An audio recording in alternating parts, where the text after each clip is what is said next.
जी। तो अब हम आते हैं कि सिंपैथेटिक और पैरासिम्पैथेटिक नर्वस सिस्टम आपके जिस्म में कहाँ कहाँ पर वो कनेक्ट है। अक्सर ऐसा होगा कि जिस जिस ऑर्गन पर सिंपैथेटिक कंट्रोल है उसी ऑर्गन पर पैरासिम्पैथेटिक कंट्रोल भी होगा। एक ऑर्गन को अच्छी तरह से काम कराने के लिए इस पर पैरा का कंट्रोल भी है और सिंपैथेटिक का कंट्रोल भी है, दोनों का कंट्रोल। और अब हमारे जिस्म में इसी तरह से चलता है। ठीक है। कुछ ऑर्गन है जहां पर सिर्फ एक सिंपैथेटिक होगा। सो आइए आपको बताते हैं। सिंपैथेटिक नर्वस सिस्टम आपके आईज में कनेक्ट है। Sympathetic nervous system.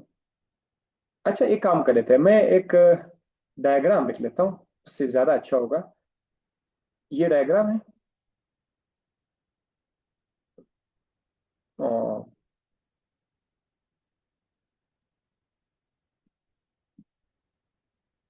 यहां से ये स्पाइनल कॉर्ड है, उसको ब्रेन बना देते हैं। अब आपको मैंने बताया था कि सिंपैथेटिक न्यूरॉन में, सिंपैथेटिक नर्वस सिस्टम में शुरू वाले न्यूरॉन छोटे छोटे होते हैं। तो हम यहाँ से लाइन निकालेंगे, इस तरह से लाइन निकाल के छोटा सा लाइन है यहाँ से निकाल लेते हैं, छोटी छोटी लाइनें निकाल लेते हैं ताकि ये शो करे, किस चीज को शो करे, ये आपके प्री गैंग्लियनिक न्यूरॉन को शो करे। और यहाँ पर एक गोल दायरा लगा लेते हैं ताकि ये गैंग्लिया को शो करे।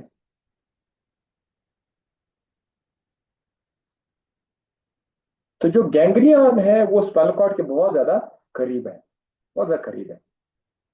अब इन गैंग्लिया से हम लोगों ने क्या करना है,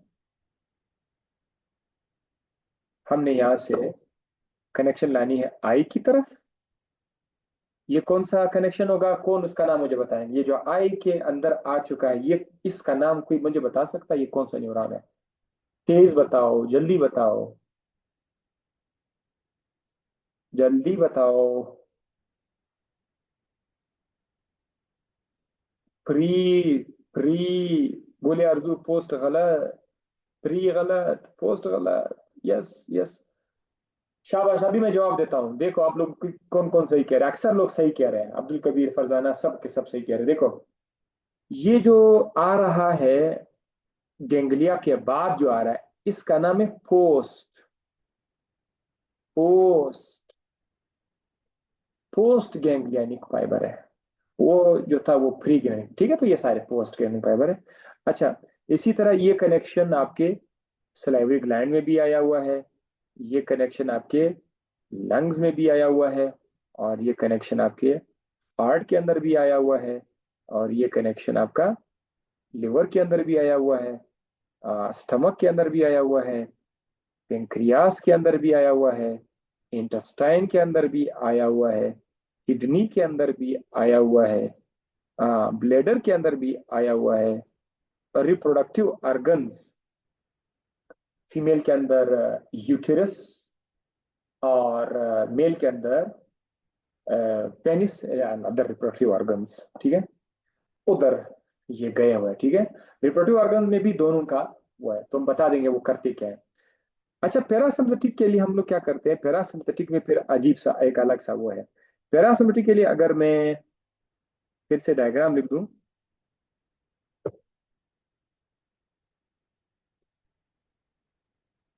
इस वाला कार्ड है।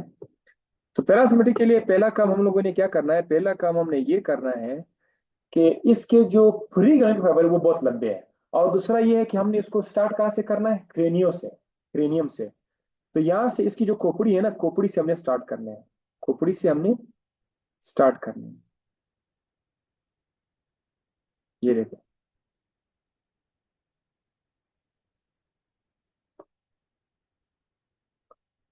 क्योंकि आपको पता होना चाहिए कि पैरासिम्पथेटिक के न्यूरॉन्स जो है वो खोपड़ी से निकले हुए होते हैं, कुछ खोपड़ी से निकलते हैं और कुछ जो है वो यहाँ से जो आखिरी पार्ट है ना, यहाँ पर स्पाइनल कॉर्ड का जो लास्ट सेक्रम, सेक्रल, ये वाला जो, ये सेक्रल पार्ट है रीढ़ की हड्डी का, सेक्रल पार्ट से जो निकलता है। चेक,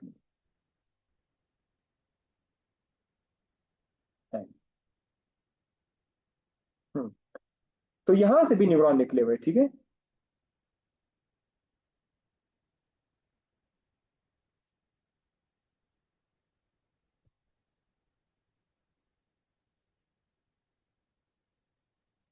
ये आपने इस तरह से याद रखना है। पैरासिम्पथेटिक के जो न्यूरॉन्स होते हैं, नर्व होते हैं, वो खोपड़ी से, क्रेनियम से निकले हुए हैं, और स्पाइनल कॉर्ड में फिर कहां से, सेक्रल रीजन से निकले हुए थे। दरमियान में जो था वो सिंपैथेटिक में आ रहा था, ठीक है। अच्छा, अब इसके जो प्री गैंग्लिक न्यूरॉन्स हैं वो काफी बहुत दूर दूर है, लंबे लंबे हैं। ऑलमोस्ट यू समझ लीजिए कि जो इफेक्टर ऑर्गन है बिल्कुल उसके साथ करीब करीब है। तो इसके जो गैंग्लियंस हैं वो बिल्कुल यू समझे कि वो इफेक्टर ऑर्गन के साथ है, या उस इफेक्टर ऑर्गन के बिल्कुल अंदर गए होते हैं उसके गैंग्लियंस।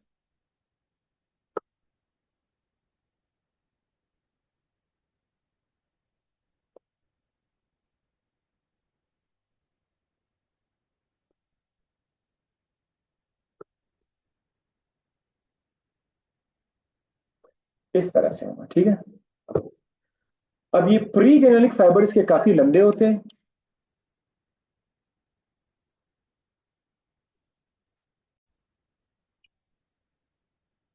ओके, सो यहाँ पर मैंने कहा था कि पैरासिम्पथेटिक में प्री गैंग्लियनिक काफी लंबे होते हैं, और पोस्ट, आवाज आ रही है सबको? यस, आ रही होगी, आई थिंक। यस, क्योंकि मैंने वो माइक ऑफ किया था। ओके, तो जो पोस्ट गैनिक फाइबर है वो काफी छोटे होते हैं, वो जाकर फिर आपकी इफेक्टर ऑर्गन के अंदर फिर इंटर हो गए होंगे, ठीक है। तो ये यहाँ पर इंटर हो गया है, ये यहाँ पर इंटर हो गया है, ये हार्ट के अंदर आया हुआ है, ये लिवर के अंदर आया हुआ है, ये स्टमक के अंदर आया हुआ है, ये पेंक्रियास के अंदर आया हुआ है, ये इंटेस्टाइन के अंदर आया हुआ है। लेकिन किडनी के ऊपर अगर आप देखो तो किडनी पर जो है वो सिर्फ और सिर्फ सिंपैथेटिक से आया हुआ है, ठीक है। इस पे पैरासिटिक का कंट्रोल नहीं है। तो मैं इसका कनेक्शन यहाँ पर ब्लेडर की तरफ कर लेता हूँ। किडनी का कलर भी मैंने चेंज किया हुआ है जस्ट इसलिए ताकि पता चले यहाँ पर है, ब्लेडर की तरफ है, यूरिनी ब्लेडर, और रिप्रोडक्टिव ऑर्गन की तरफ ये है, ठीक है। अब मैं आपको एक मिसाल बताता हूँ कि हमने किस तरह से ड्रग्स को पहचाने होते हैं। देखो कितना इंपॉर्टेंट है ये पिक्चर, कितना इंपॉर्टेंट है अगले 4 चैप्टर्स, और कितना इंपॉर्टेंट है कि मजीद फार्माकोलॉजी में आपके लिए। मैं इसके लिए एक अलग पेज बना देता हूँ, जैसे कि यहाँ से हार्ट लिख लेता हूँ, ठीक है।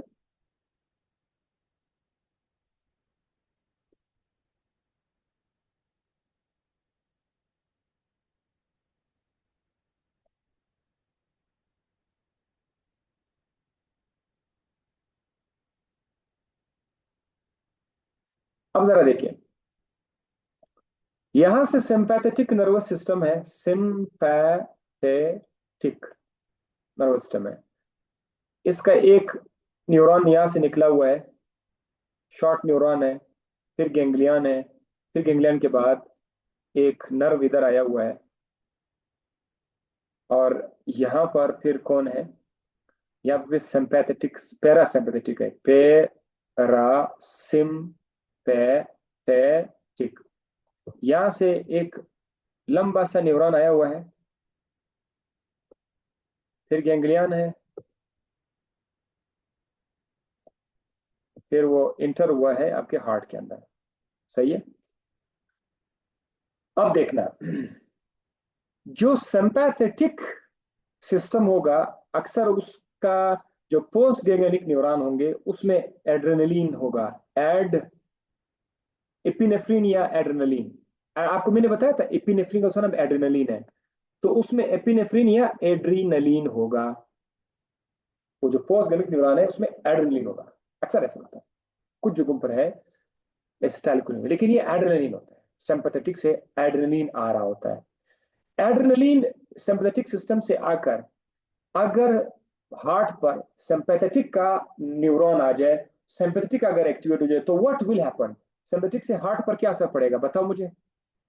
आप जवाब देंगे तो मुझे, मैं आपको उसका फिर अच्छा आइडिया दूंगा। जवाब दो, क्या होगा अगर सिंपैथेटिक से कनेक्शन आकर हार्ट पर आ जाए, और heart, what will happen to heart अगर सिंपैथेटिक कनेक्शन आ जाए। फरजाना, हार्ट का रेट इंक्रीज हो जाएगा। गुली अर्जू, हार्ट रेट इंक्रीज हो जाएगा, कंट्रैक्शन इंक्रीज हो जाएगा। इंक्रीज कंट्रैक्शन, बिल्कुल जवाब दुरुस्त। Nauroz, Sajad, Manwara, increase, yes yes. आप जवाब, अब देखो मैं लिखता हूं, इंक्रीज हार्ट रेट, दिल का रफ्तार और कंट्रैक्शन है, रेट एंड कंट्रैक्शन दो अलग अलग चीजें हैं। रफ्तार भी तेज हो जाएगा, कंट्रैक्शन पावर भी ज्यादा हो जाएगा। हाँ, और अगर पैरासिम्पथेटिक से इसका कनेक्शन आ जाए, पैरासिम्पथेटिक से अगर पैरासिम्पथेटिक ने काम करना हो, फिर क्या होगा? फिर क्या होगा? फिर जाहिर उसका उलट होगा, सबको पता है। यस, चेक करता हूं। Decrease heart rate, yes, decrease, decrease heart rate and contraction कम हो जाएगी। अब देखो, जो पैरासिम्पथेटिक से जो न्यूरॉन आ रहे होंगे, चाहे वो पोस्ट हो प्री हो, उसके अंदर होता क्या है? उनके अंदर होता है एसिटाइल कोलिन, ए सी टाइल कोलिन, एसिटाइल कोलिन। इसका मतलब क्या हुआ कि ये जो न्यूरॉन आ रहा है जिसके अंदर एसिटाइल कोलिन है, ये कौन सा नर्व है? ये कोलिनर्जिक नर्व हुआ, कोलिनर्जिक, ये कोलिनर्जिक नर्व है। और वो जो नर्व था जिसमें एड्रेनलिन था एज ए न्यूरोट्रांसमीटर, उसका नाम है adrenergic nerve. Cholinergic nerve, adrenergic nerve. अच्छा, अगर कोई दूसरा ड्रग, अगर एक शख्स क्या करे, कोई दूसरा ड्रग बना ले, कोई दूसरा ड्रग है, और वो ड्रग ऐसा है कि वो कोलिन का एक्शन को प्रोमोट करता है, एसिटाइल कोलिन का, ये पर ए है, ये जाकर जिधर एसिटाइल कोलिन ने एक्ट करना था, ये भी जाकर उधर एक्ट करके एसिटाइल कोलिन के काम को बढ़ा देगा, एसिटाइल कोलिन के काम को बढ़ा देता है। कौन? ए। तो ए एक ड्रग है, उसने एसिटाइल कोलिन के रिसेप्टर पर, जिधर एसिटाइल कोलिन जिस रिसेप्टर पर अटैच होकर उसको एक्टिवेट करता है, ये भी जाकर उसको एक्टिवेट कर लेता है। तो उसका मतलब ये एसिटाइल कोलिन का दोस्त है। इसका मतलब ये एगोनिस्ट है। इसका नाम क्या है? इसका नाम है एगो, इसका नाम ये एगोनिस्ट है। लेकिन इसका पूरा नाम क्या होगा? पूरा नाम होगा cholinergic, cholinergic agonist. Cholinergic agonist एक चैप्टर का नाम है। अब आपको यहां से अंदाजा हो गया होगा कि जब ये चैप्टर स्टार्ट हो जाएगा आपके जहन में आ रहा होगा, अच्छा कोलिनर्जिक एगोनिस्ट है जो कोलिन के एक्शन को प्रोमोट करता है, तो वो सारे के सारे इस तरह काम करेंगे, कोलिनर्जिक एगोनिस्ट ये आ जाएंगे। अगर एक दूसरा शख्स कोई ड्रग बनाएगा बी, हाँ एक मिनट, अगर एसिटाइल कोलिन के बजाय ड्रग ए जाकर हार्ट पे काम करेगा, तो व्हाट विल हैपन? ये बताओ, अगर ड्रग ए हार्ट पे जाकर रिसेप्टर पर अटैच हो जाए, तो ड्रग ए क्या करेगा? वो जरा मुझे जल्दी बता दे, क्योंकि मैंने आपको इससे कुछ बताना है।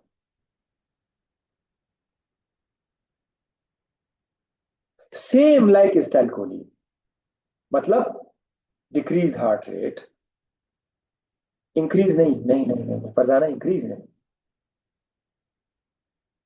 दिल पर क्या करेगा? दिल की रफ्तार और ब्लड प्रेशर को क्या करेगा?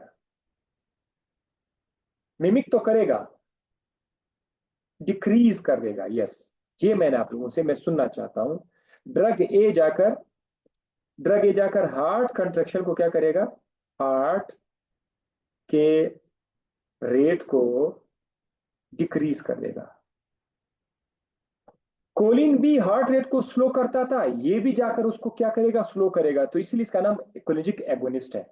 अच्छा, अब जरा देखो, अब एक और ड्रग है, drug B, drug B, drug B, ये एक और ड्रग है। ये कोलिन के रिसेप्टर पर जाकर कोलिन को ब्लॉक कर लेता है। कोलिन का वो तो बैठ ही नहीं सकता। ये ड्रग बी ये भी जा रहा है, लेकिन ये कोलिन का जो रिसेप्टर था, स्टाइल कोलिन के लिए जो रिसेप्टर था, ये उसके सामने बैठ जाता है, और इस तरह बैठ जाता है कि कोई दूसरा उसको उस रिसेप्टर को एक्टिवेट नहीं कर सकता। तो ये क्या होगा?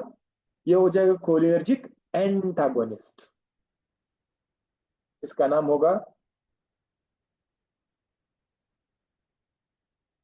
इसका नाम होगा कोलिनर्जिक एंटागोनिस्ट। सजला कह रहे सर जी डिक्रीज तो एड्रेनर्जिक से हुआ। डिक्रीज, एड्रेनर्जिक किधर डिक्रीज कर रहा था यार? एड्रेनर्जिक तो इंक्रीज कर रहा था। साजिदुल्लाह, आपका दिमाग पता नहीं सुबह सुबह अपने चाय नहीं पिया कि क्या हो रहा है।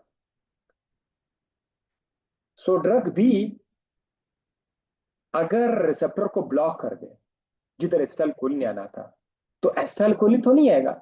एसिटाइल कोलिन नहीं आएगा तो वो जो रेट का डिक्रीज होना था वो तो अब नहीं होगा। तो अब ये मुमकिन है कि अब रेट इंक्रीज हो जाए। इसका मतलब ये बी जो है, बी, बी को अब क्या नाम दोगे? Cholinergic antagonist. इसका नाम दे दे कोली कोलिनर्जिक एंटागोनिस्ट। 4 चैप्टर्स का समरी आज मैं आपको बता रहा हूं। 4 चैप्टर्स की समरी मैं आपको बता रहा हूं इस पिक्चर में। गौर से सुनोगे तो समझ आ जाएगा। 4 चैप्टर इतनी कवर हो जाएगा। कैसे, मैं बताता रहा हूं। कोलिनर्जिक एंटागोनिस्ट कोलिनर्जिक रिसेप्टर पर जाकर उसको ब्लॉक कर देंगे। आमतौर पर वो जब एक्टिवेट हो रहा था तो हार्ट रेट डिक्रीज हो रहा था, लेकिन ये जाकर उन्होंने उस रिसेप्टर को ब्लॉक कर दिया, तो वो एक्शन अब हमें नहीं मिलेगा। तो ये है कोलिनर्जिक एंटागोनिस्ट। ये दूसरा चैप्टर है। एगोनिस्ट, ये एक चैप्टर है। कोलिनर्जिक एगोनिस्ट, कोलिनर्जिक एंटागोनिस्ट, ये दूसरा चैप्टर है। अब जरा देखो, एक ने हार्ट रेट को स्लो किया था, दूसरे ने हार्ट रेट को बढ़ा दिया था, एंटागोनिस्ट ने। अब जरा मैं आपको बताता हूं, अगर हमारे पास एक और ड्रग हो, ड्रग सी, ड्रग सी, ये देखो इधर, यहां पर ड्रग सी एक और ड्रग है। ये आता है और एक्ट करता है एड्रेनर्जिक रिसेप्टर पर। हार्ट के ऊपर रिसेप्टर होते हैं जहां पर एड्रेनलिन एक्ट करता है। ये भी उधर आ जाता है उसी जगह पर जिधर एड्रेनलिन अटैच होता है। एड्रेनलिन दिल की धड़कन को बढ़ा रहा था, एड्रेनलिन दिल की रफ्तार को बढ़ा रहा था। ये ड्रग आकर इसने भी रफ्तार को बढ़ा दिया। तो ये मतलब ये एड्रेनलिन का दोस्त है। ड्रग सी एड्रेनलिन का दोस्त है। तो ड्रग सी का नाम क्या होगा? ये शाबाश, ड्रग सी का नाम क्या होगा? एक ने जवाब दे दिया, बाकी लोग है जो ड्रग सी का नाम बता दे। Drug C, Abdul Kabir agonist, adrenergic agonist. अब मुकम्मल नाम बोला करो, एड्रेनर्जिक एगोनिस्ट। यस, ये जवाब दुरुस्त है। सो ड्रग सी आपका कौन है? ड्रग सी आपका है एड्रीनर्जिक एगोनिस्ट। एड्रेनर्जिक एगोनिस्ट हो जाएगा आपका ड्रग सी, क्योंकि उसने उस रिसेप्टर पर जाकर एड्रेनलिन का काम को बढ़ा दिया। तो वो एड्रेनलिन का दोस्त हो गया, एड्रेनर्जिक रिसेप्टर का दोस्त हो गया। सो लिहाजा एड्रेनर्जिक एगोनिस्ट आपका 3rd चैप्टर हो गया। मैं इसमें दायरा लगा रहा हूं, एड्रेनर्जिक एगोनिस्ट। अब हम एक और ड्रग बना रहे हैं, वो आप सबको एडवांस में पता होगा। Drug D, drug D. ये ड्रग आता है उसी रिसेप्टर पर जिधर एड्रेनलिन आया करता था, उसके सामने खड़ा हो गया और ब्लॉक कर दिया। एड्रेनलिन बेचारा आ ही नहीं सकता। तो एड्रेनलिन जब अपना काम नहीं शो करेगा तो अब क्या होगा? अब दिल की धड़कन बढ़ेगी या कम हो जाएगी डी से? बताओ, डी से दिल की धड़कनें ज्यादा होंगी या कम होंगी? कम होंगी, कम होंगी। एड्रेनर्जिक एंटागोनिस्ट, बिल्कुल जवाब दुरुस्त। दिल की धड़कनें कम, डिक्रीज डिक्रीज डिक्रीज, सबको समझ आ गया है। देखो, अब मैं लिखता हूं। एक तो डी का नाम है एड्रीनर्जिक एंटागोनिस्ट, एक तो उसका नाम है एड्रेनर्जिक एंटागोनिस्ट, उसका नाम हो गया। ये क्या करेगा, ये हार्ट के रेट को डिक्रीज कर देगा, हार्ट के रेट को डिक्रीज कर देगा। लेकिन वो जो एड्रेनर्जिक का दोस्त था, एड्रेनर्जिक एगोनिस्ट, वो हार्ट रेट को इंक्रीज कर देगा। तो ये चार ड्रग्स हैं, चार चैप्टर्स हैं। Cholinergic agonist, cholinergic antagonist, adrenergic agonist, adrenergic antagonist. जब मैंने कहा था मैं आपको एक ऐसा तरीका बताऊंगा जिसमें आपको कम से कम रट्टा लगाने की जरूरत पड़ेगी किसी ड्रग के साइड इफेक्ट्स को याद करने के लिए, आपका कॉन्सेप्ट क्लियर होगा कि यार मैं रट्टा क्यों लगा दूं, मुझे पता है ये इसका उलट है तो ये तो हो जाएगा, ये तो होना था, ऐसा बोलेंगे मिसाल के तौर पर। जो काम ड्रग ए कर रहा है, आपको नजर आ रहा है ड्रग ए आ रहा है, मैं बता दूं ये है जो काम ड्रग ए कर रहा है, और कौन सा ड्रग है कि इसी तरह काम कर रहा है, बताओ मुझे। जो काम ड्रग ए कर रहा है और कौन सा ड्रग है जो ऐसा कर रहा है, ए बी सी डी में। डी, डी, सी,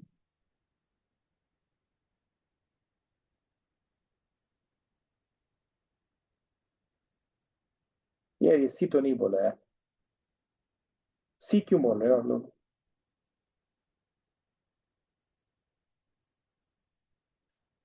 ए को जरा गौर से आंखें खोल कर देखो, ए क्या कर रहा है, ए हार्ट के रेट को डिक्रीज कर रहा है। ए, कोई दूसरा ड्रग का नाम बताओ आसपास जो हार्ट के रेट को डिक्रीज कर रहा है। अभी भी डी बता रहे हैं, डी सही है, डी चेक करते हैं। यस, अब आपका जवाब दुरुस्त हो गया, डी सही है। A and D both decrease, Manwara अब आपने सही किया। अब देखो, इसका मतलब ये हुआ कि कोलिनर्जिक एगोनिस्ट जब आप पढ़ोगे तो इसके इफेक्ट्स बिल्कुल इस तरह होंगे जैसे कि एड्रेनर्जिक एंटागोनिस्ट। ये आपको मैं बताना, कोलिनर्जिक एगोनिस्ट के असरात मिलते जुलते होंगे एड्रेनर्जिक एंटागोनिस्ट के साथ, है ना। यहाँ पर हार्ट एगोनिस्ट हार्ट के रेट को डिक्रीज कर रहा है, उधर एंटागोनिस्ट भी वही कर रहा है, adrenergic antagonist. So drug A and D एक जैसे हैं। कल को अगर आप फार्माकोलॉजी में ड्रग ए और डी पढ़ रहे हैं, डी आपको पता है कि डी जो है ये क्या है, तो आप अंदाजन बताएंगे कि इसका इफेक्ट ये हो सकता है, बताएंगे कि नहीं, बता सकते हैं, आपको रट्टा लगने की जरूरत नहीं होगी। आपने ड्रग ए याद किया हुआ है तो ड्रग डी के बारे में काफी ज्यादा हेल्प मिलेगी, अच्छा ड्रग डी तो ए की तरह है, तो यस यस यस, अब मुझे समझ आ। इसी तरह वो ड्रग जो दिल के रफ्तार को तेज करता है, तेज करता है, वो कौन है, वो ड्रग सी है, एड्रेनर्जिक एगोनिस्ट है ड्रग सी। इसका पार्टनर कौन है, ड्रग सी का पार्टनर बताओ एक और ड्रग जो हार्ट के रेट को इंक्रीज करता है। अब आप लोग जवाब सी दे रहे हैं, B B B B B B, yes. इसका मतलब क्या हुआ कि जो एड्रेनर्जिक एगोनिस्ट है वो कोलिनर्जिक एंटागोनिस्ट की तरह होंगे, उनके असरात पॉसिबली थोड़ा थोड़ा सा आगे पीछे हो जाएंगे हम लोग, लेकिन आपके जहन में पहले से कुछ होगा कि एड्रेनर्जिक एगोनिस्ट के जो असरात होंगे वो कोलिनर्जिक एंटागोनिस्ट की तरह होंगे। यानी ये मुमकिन है कि कोई साइड इफेक्ट, एड्रेनर्जिक एगोनिस्ट की कोई साइड इफेक्ट शायद कोलिनर्जिक एंटागोनिस्ट की तरह हो। तो आपको रट्टा लगाने की क्या जरूरत है, आप तो बता सकते हैं हाँ ये तो हो सकता है। तो ये डायग्राम जो इस वक्त चार ड्रग्स में लिखे ए बी सी डी, ये चार चैप्टर्स हैं, ठीक है। Cholinergic agonist, cholinergic antagonist, adrenergic agonist, adrenergic antagonist. 4 chapter है। और मैं देखता हूं कि कैसे आप लोगों को अभी समझ में नहीं आएगा। जब आप उनकी क्लासिफिकेशन को स्टार्ट करेंगे, आपको सबसे इंपॉर्टेंट चीज ये याद आ जाएगा कि यार मुझे अब समझ आ गया कि इसके साइड इफेक्ट के लिए मुझे ज्यादा ख्वारी करने की जरूरत नहीं पड़ेगी, और मुझे पता है ऐसा है। ठीक है, सो अब इस पिक्चर को छोड़कर मैं वापस इधर आना चाहता हूं कि ये आप लोगों को समझ आ गया होगा, यहां से ये एक चीज क्लियर हो गया होगा। चले अब जरा और चीजें आप लोगों के दिमाग के अंदर में फीड करने जा रहा हूं कि पैरासिम्पैथेटिक न्यूरॉन्स, आपको पता है क्रेनियम से, क्रेनियल से जो निकले हुए होते, क्रेनियल से, खोपड़ी से, उसको उधर 4 नर्व्स है। देखो, एक का नाम है नर्व थ्री थ्री जिसका नाम है ऑक्यूलोमोटर नर्व, एक है 7 जिसका नाम है फेशियल नर्व, एक है 9 जिसका नाम है ग्लोसोफेरिंजियल नर्व, और एक है 10 जिसका नाम है वेगस नर्व। तो खोपड़ी से 4 नर्व्स निकले हुए हैं। ये आपका पैरासिम्पैथिक नर्वस सिस्टम से, ये अपने नाम याद रखने हैं। क्या क्या? 3, 7, 9, 10, 3, 7, 9, 10, ये 4 नाम अपने याद, 3, 7, 9, 10। अच्छा, और सेक्रल रीजन से जो निकले हुए कहां कहां से निकले? S2 से। आपकी हड्डी का नाम S1 S2, sacrum S1 S2, और S2 से लेकर S4 से इनका न्यूरॉन्स निकले हुए। तो आप जिस तरह आपने वहां पर L लिखा था, ठीक है, TNL, थोरासिक और नंबर से आपने जो सीखा, तो यहाँ पर ये भी आपने याद रखना है। ठीक है। अच्छा, यहाँ पर नीचे क्या लिखा है? 1-to-1 connection. ये मैं आपको ऑलरेडी बता चुका हूँ कि पैरासिम्पैथेटिक सिस्टम में प्री गैंग्लियनिक न्यूरॉन कनेक्ट हो रहा है पोस्ट गैंग्लियनिक न्यूरॉन के साथ। 1-to-1, शाखे नहीं है। सिम्पैथेटिक में शाखे थी, ये 1-to-1 है। वहां पर डिफ्यूज नाम था सिम्पैथेटिक में। पैरासिम्पैथेटिक को बोलते हैं डिस्क्रीट रेस्पॉन्स। 1-to-1 में एक सिंगल रिस्पॉन्स आपको मिलेगा, डिस्क्रीट रिस्पॉन्स। ये फर्क आपको नजर आ रहा है सिंपैथेटिक और पैरासिम्पैथेटिक में, बहुत सारी चीजें में नजर फर्क नजर आए। एक का प्री गैंग्लियनिक छोटा है, एक का बड़ा है, एक का पोस्ट गैंग्लियनिक छोटा है, एक का बड़ा है। एक में गैंग्लियन बिल्कुल स्पाइनल कॉर्ड के करीब है, दूसरे में ग्रेनाड स्पाइनल कॉर्ड से दूर है।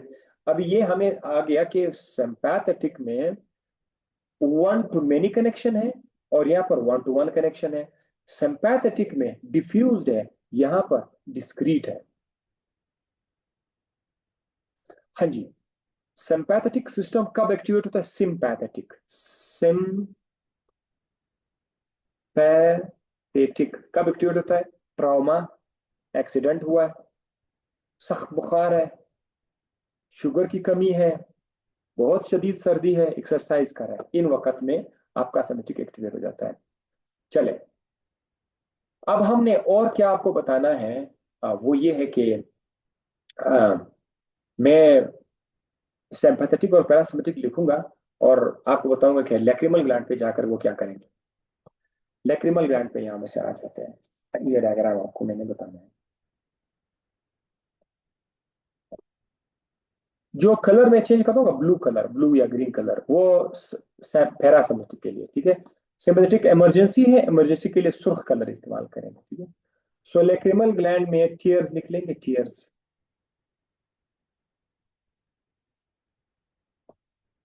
टीयर्स निकलेंगे, जाहिर है पैरासिम्पैथिक सिस्टम से। ठीक है, ये यहां से आएगा पैरासिम्पैथिक।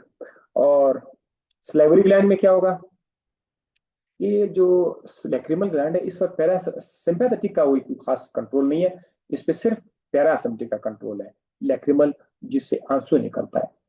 अब स्लेवरी ग्लैंड में दोनों का कनेक्शन है, तो मैं कलर चेंज करूंगा। सबसे पहले अगर स्लेवरी ग्लैंड पर पैरा आ जाए, पैरासिम्पैथिक, तो ये क्या करेगा? ये वाटरी सिक्रीशन देगा, वाटरी, मुंह के अंदर पानी, जो पानी बन रहा है थोक, वो पानी की तरह होगा, वाटरी होगा, गाढ़ा नहीं होगा। लेकिन अगर यहाँ पर सिंपैथेटिक आ जाए, तो फिर ये थिक होगा, थिक,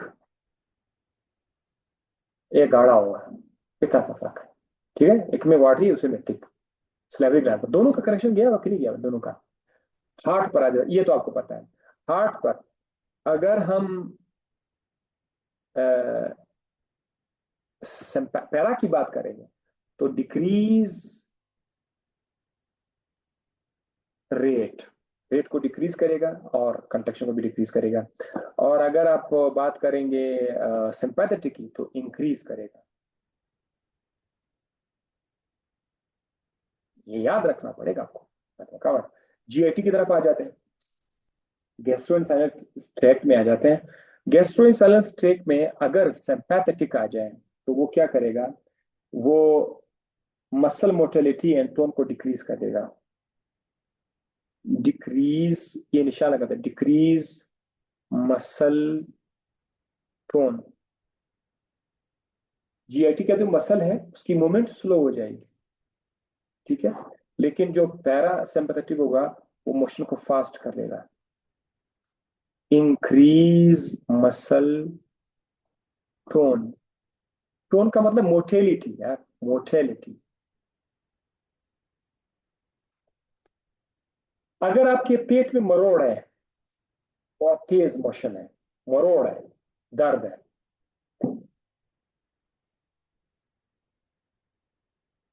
क्या करोगे?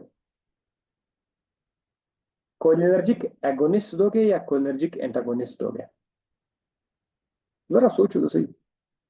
कोलिनर्जिक पैरासिम्पथेटिक का अक्सर पैरासिम्पथेटिक में, और सिंपैथेटिक में एड्रेनर्जिक है। तो आपको इतना अंदाजा हो गया होगा कि अगर कोलिन आएगा तो कोलिन तो मसल के एक्शन को और बढ़ाएगा। अगर कोलिन आएगा तो फिर आप क्या करोगे? एगोनिस्ट दोगे? कौन सा एगोनिस्ट, कोलिनर्जिक एगोनिस्ट या एड्रेनर्जिक एगोनिस्ट? एगोनिस्ट गलत है,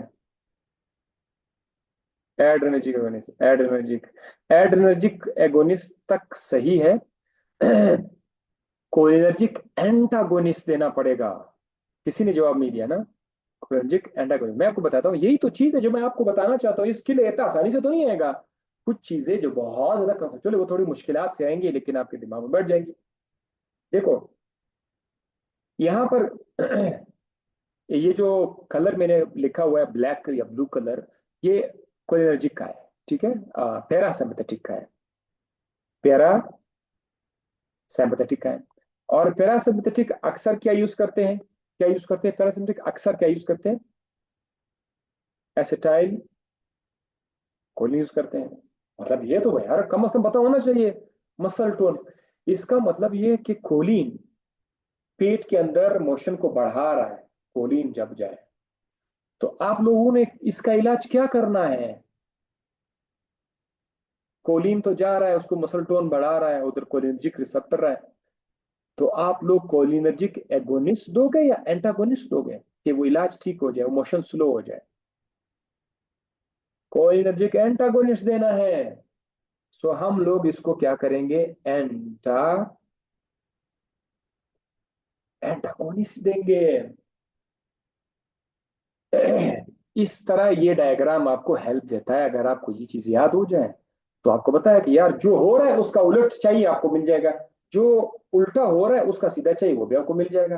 भाई मैंने मसल टोन को बढ़ाना है, अगर आपने मसल टोन को बढ़ाना है तो कोलिनर्जिक एगोनिस्ट दे दो या एड्रेनर्जिक एंटागोनिस्ट दे दो। और अगर आपने मसल टोन स्लो करना है, स्लो करना है तो उसको कोलिनर्जिक एंटागोनिस्ट दे दो, एंटागोनिस्ट दे दो, या एड्रेनर्जिक एगोनिस्ट दे दो। एड्रेनर्जिक वो भी आप सोच सकते हैं, पाबंदी तो नहीं है ना इसके ऊपर। हाँ ठीक है, जेनेटेलिया की तरफ आ जाते हैं। जेनेटेलिया, जेनेटेलिया फीमेल में है और मेल में है। हम इनको देखते हैं, फीमेल की तरफ आ जाते हैं पहले। यहां पर आपको मैं इधर सिर्फ रेड कलर से लिखूंगा, relaxation of uterus. Uterus relax करता है। जेनेटिलिया पर कंट्रोल किसका है? मोस्टली ये सिंपैथेटिक का कंट्रोल है। सिंपैथेटिक इसको रिलैक्स कर लेता है, यूटेरस के मसल को रिलैक्स कर लेते हैं। हाँ, अच्छा। और मेल के अंदर अगर हम देखें तो मेल में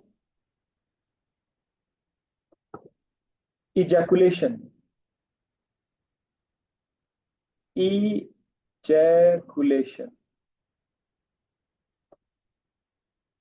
ऑफ स्पर्म, सेक्सुअल इंटरकोर्स के दौरान स्पर्म का इजैकुलेट होना, उसका पेनिस से बाहर निकलना इनटू द